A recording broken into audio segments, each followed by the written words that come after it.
Did you know that legendary equipment is not the best gear in Assassin's Creed Shadows, while it is necessary to make it yourself? After dozens of hours farming for the rarest high-stat gear, I found the best ways to build insanely strong loadouts.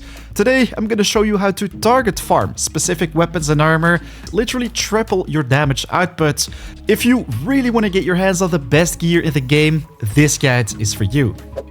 If you enjoy my content and want to support the channel, a like and saying hi in the comments can literally change the game for me. Already very much appreciated.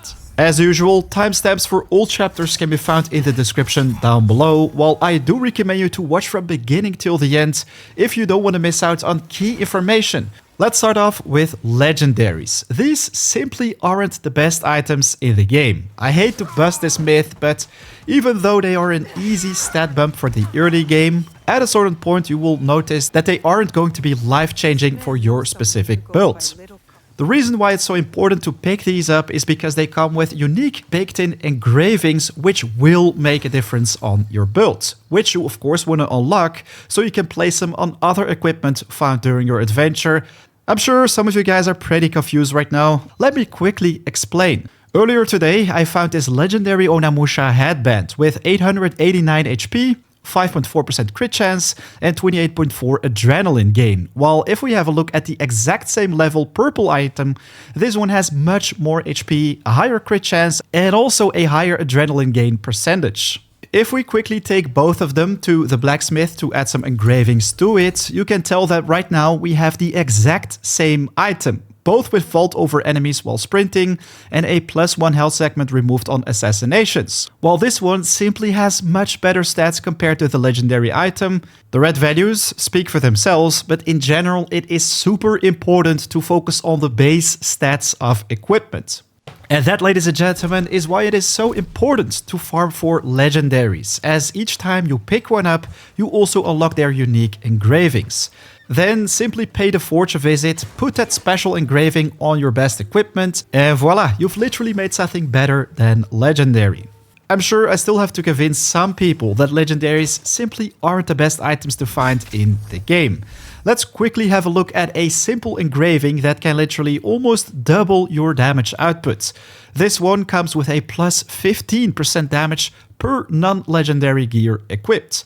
If you do that times 5, manage to find a replacement for all your yellows, that means a plus 75% bonus to damage output. And that's just one simple engraving. Of course, you first have to find this one, which is the Ani's Fury.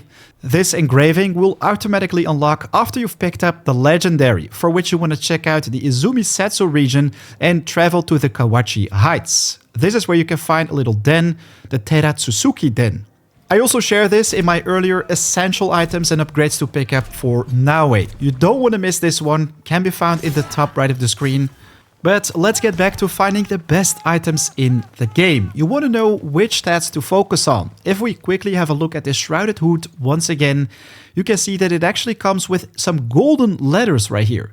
This means that the stat is heavily boosted, a total of 927 HP, while if we compare it with a similar item that actually comes with some slightly better crit and adrenaline, this one has like 200 HP less.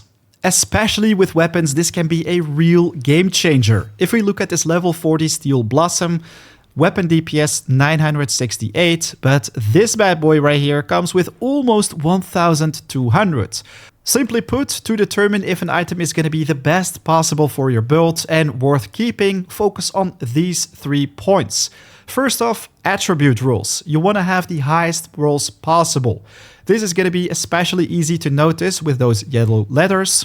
Additionally, you also want to focus on the third stat, as this can change per item. See, tool poison buildup, damage with tools, tool daze buildup. On your weapons, you want to focus on that fourth stat as well, as you can have bleed buildup, daze buildup, adrenaline gain, all which can have a huge impact on your build.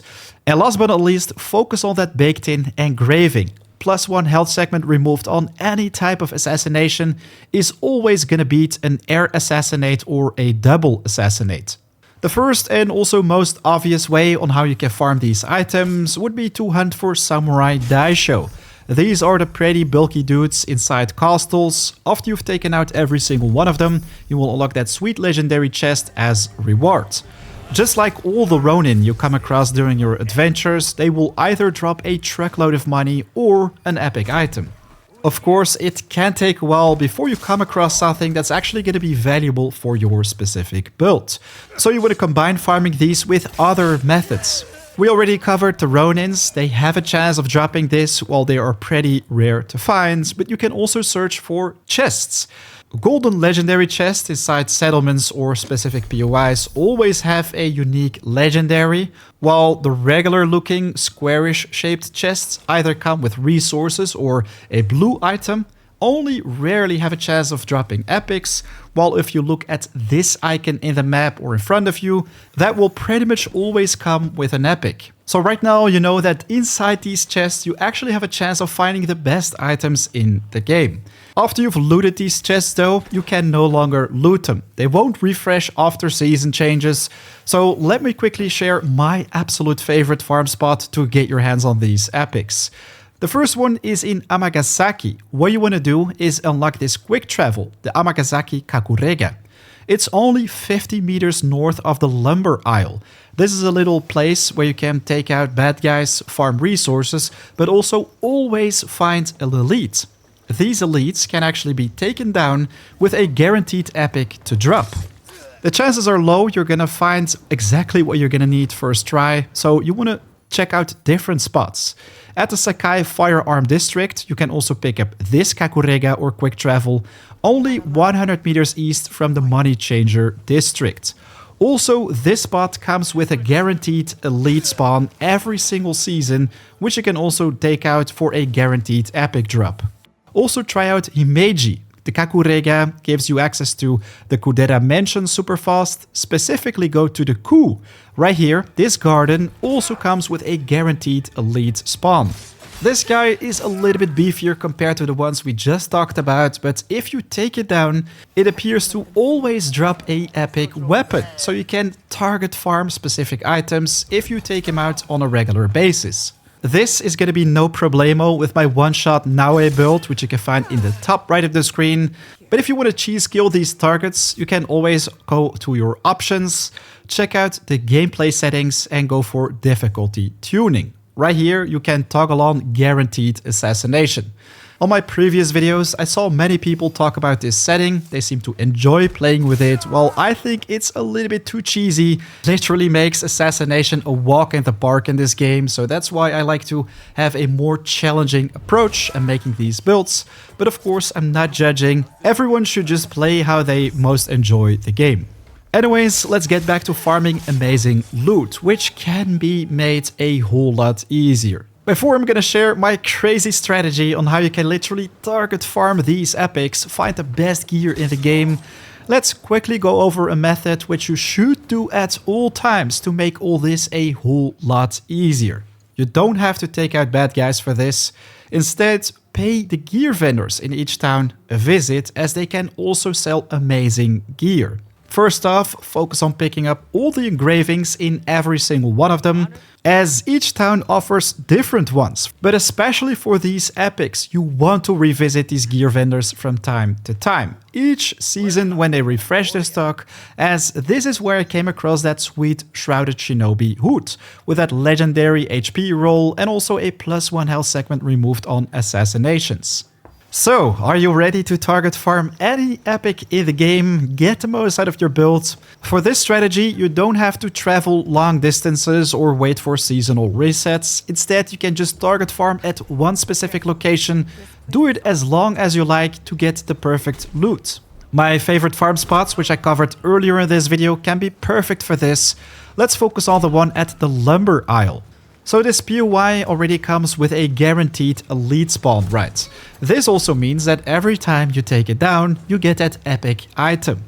Unfortunately though, after he's gone, you're gonna have to wait for the next season for him to respawn. This though can be prevented if you time things right. And we're talking about first clearing the entire camp, taking care of all the trash mobs, Except for this big guy. What you want to do right now is walk just a little bit outside of the POI so you can perform a save. This cannot be done inside hostile POIs, same counts for quick travel, but when you've done that, what you can do is simply take out the bad guy, and if he doesn't drop the loot you want to have, you simply want to revisit your menu, specifically load the manual save, not the automatic one, and you can rinse and repeat the process until he actually drops something valuable. This process can take some time, but trust me, it's gonna be faster than any other method we talked about during this video. If we reload the game a couple more times, check it out, we found the Tools Apprentice mask, something I covered in my previous video, plus 1 health segment removal on any type of assassinations. But in the end, without doubt, there's gonna be something that you can use for your build. When that's the case, you simply wanna, of course, save your progress, and then go to the next elite spawn I talked about. Clear the entire area of trash mobs, walk outside of the POI, save the progress, rinse and repeat killing the elite, and voila, at a certain point you're gonna find something amazing to keep for your character. After some tries, the big elite dropped a divine katana of security with a super high weapon DPS roll, which I shared in the beginning of this video, and also plus 20% armor piercing. A nice bonus is the pretty fancy schwancy leopard skin the Saya comes with. I wanted to take this farming strategy to the next level and also tried out a couple chests. For this, of course, you have to find a POI which you haven't explored yet, which in my case was in the Yamashiro region, specifically the Tenryuji temple. After some time I picked up another Tools Apprentice mask right here. Well, yeah, if you want to increase your odds even further, try finding a place with multiple chests very close to each other. If you're lucky, the square chests can drop epics. Well, this didn't happen the last try I visited this place, but the secondary guaranteed epic chests did come with an amazing item. A plus 600% affliction build up with posture attacks. This one can actually become super interesting for a bleed or poison build. But yeah, I think by now you get it. You simply want to rinse and repeat the process until you find something interesting for your build. Of course, focus on the points talked about earlier to determine if it's going to be the best possible item for your loadout. Talking about loadouts, this is something I unlocked very late in the game because I literally slept on it and simply had so much fun with the Naoe one-shot build. You want to start building and unlock the gallery, which cannot be found in the main rooms tab. You want to go for the themed rooms, as this right here allows you to pick it up. It displays gear found on your travels and also allows you to create and switch between equipment loadouts. After unlocking this one, I started experimenting with an entirely different build for Naoe. Here's a little preview on how it works. Literally makes you a Yasuke with head-on combat, super satisfying high vulnerability damage. If you're interested in a video about it, let me know in the comments down below. And the last tip I want to give you guys, please don't mess this up. It's going to be very important in terms of building your character, as legendaries you find during your adventures cannot be accidentally sold or salvaged, while all the other rarities, epic and lower, if you don't pay attention for a second, you will get rid of them sooner than you think. In that case, what I think is a nice trick to remember which ones to keep is to simply quickly customize them.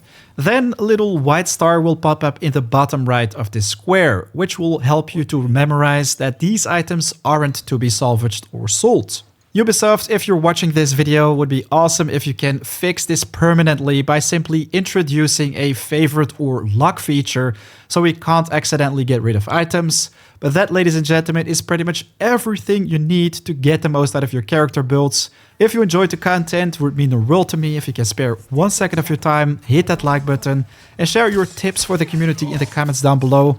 Of course, any other questions or suggestions for future videos are very welcome right there as well. Right now though, it's 4 AM out. Good luck with your builds. I'll check you in the next video or live stream.